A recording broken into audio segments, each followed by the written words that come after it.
বাংলাদেশীদের জন্য কুয়েতের ভিসা খোলা নাকি বন্ধ? কুয়েতের কত টাকার মধ্যে গেলে ভালো হবে, কুয়েতের ভিসা কত টাকা হলে কি হবে, ঠিক আছে? বা আপনার কুয়েতের যাওয়া কি আমাদের জন্য উচিত হবে কি উচিত হবে না, সেই প্রসঙ্গে আজকের এই ভিডিওটি। অবশ্যই কিন্তু ভিডিওটি মনোযোগ সহকারে দেখবেন। আসসালামু আলাইকুম, আমি মোহাম্মদ মেহেদি হাসান, ব্যাপারী মেহেদি অফিসিয়াল চ্যানেলে আপনাকে স্বাগতম। তো দর্শক, চলুন কথা না বাড়িয়ে সম্পূর্ণ ভিডিওটি শুরু করা যাক। তো বিষয়টা হচ্ছে কি ভাই, কুয়েতের ভিসা খোলা নাকি বন্ধ? কুয়েতের ভিসা কিন্তু খোলা আছে। কুয়েতে বর্তমানে সকল ক্যাটাগরির ভিসাগুলোই বাংলাদেশিদের জন্য ওপেন আছে। তো বিষয়টা হচ্ছে কি, আমরা কিন্তু চারপাশে অনেক ধরনের দালাল দেখতে পাই, ঠিক আছে?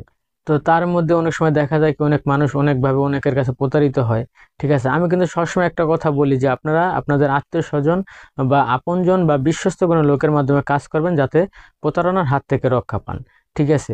একটা বিষয় হচ্ছে কি, এরকম হয় দালালের বিষয়টা হাত চেঞ্জ হইতে হইতে হইতে কয়েক ধাপে চেঞ্জ হইতে হইতে এরকম একটা পর্যায়ে সে পড়ে, ধরেন ওই চাটন দিতে দিতে, ঠিক আছে, বিষয়টা হইতেছে কি, টাকা যদি হয় 5 টাকা, সেটা হয়ে যায় পরে 9 টাকা, কারণ ওই যে 4টে হাত চেঞ্জ হয়েছে, ঠিক আছে? এরকম হয়ে যায় বিষয়টা।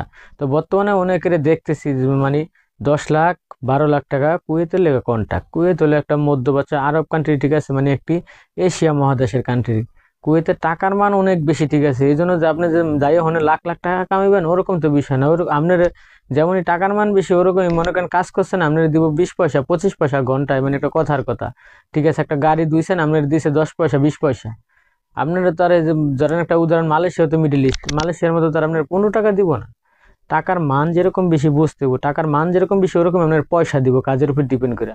যেমন ও 100 টাকা 120 টাকা কি বেতন, মাসিক বেতন, ঠিক আছে? ও টাকা রেট বেশি থেকে ও মাসে 3 লাখ টাকা কামাইতেছে। যে ব্যবসা বাণিজ্য করতেছে তাকে সাবজেক্টটা আলাদা। তো এরকমই আপনি যদি মনে করেন কুয়েত যে লক্ষ লক্ষ টাকা ইনকাম করবেন, সেটা হলো ভুল, ঠিক আছে? এখন এই জন্য যদি আপনি 10-12 লাখ টাকা খরচ করে ওমান যান, আপনার কেউ না করবো না, কিন্তু ওমানের ভিসার দাম ভাই এত না, যেটা সত্যি কথা। এখন ওমানের ভিসার দাম কে কত নেয় সেটা আমি জানি না, কারণ আমি কোনো ভিসার কার্যক্রমের সাথে জড়িত না, আর আমি কোনো দালালও না, ঠিক আছে? আমার কাজ হচ্ছে আপনাদের মাঝে কিছু সত্য তথ্য উপস্থাপন করা। তো বিষয়টা হচ্ছে কি ভাই, যদি আপনারা এই 10 লাখ 12 লাখ বা 9 লাখ 8 লাখ টাকা দিয়ে যদি কুয়েত যান, এটা হচ্ছে বোকামি, ঠিক আছে? এটাই আমার কথা। কিন্তু এরপরে কারা কয় টাকা দিয়ে নেয় ওটা আমার জানার কোনো ইচ্ছা নাই, ঠিক আছে? কিন্তু আমি যেটা বলার আপনাদের ভালোর জন্য বলে দিলাম। তবে যার মাধ্যমে যাবেন অবশ্যই লোকটিকে ভালো করে যাচাই বাছাই করে নেবেন, সে কি কুয়েতে লোক পাঠাইতে পারে কি পারে না। বা যদি কুয়েতে অবস্থিত কোনো লোক থাকে, কুয়েতে অবস্থান করতেছে, আপনার কোনো রিলেটিভ হয় বা আপনার এলাকার, সেটাও দেখতে পারেন যদি সে আপনার বিশ্বাসযোগ্য হয়, ঠিক আছে? তো এইভাবে যদি আপনি কুয়েত যাইতে পারেন। আর যদি টাকার বিষয়টা, অবশ্যই ভাই টাকার বিষয়টাই, কারণ আমরা মধ্যবিত্ত মানুষটাই মিডল ইস্টে যাওয়ার চেষ্টা করি। তো এই বিষয়টা আগে ভাঙ্গা চুরে নেবেন, কাজের বিষয়টা আগে ভাঙ্গা চুরে নেবেন ভালো করে, কাজের বিষয়টা কি, কাজ দিবে কি, ভিসা দিবে, কন্ট্যাক্ট কি, আশায় বিষয় সকল কিছু ভালোভাবে জান না, তারপরে আপনি কুয়েতের উদ্দেশ্যে রওনা দিবেন।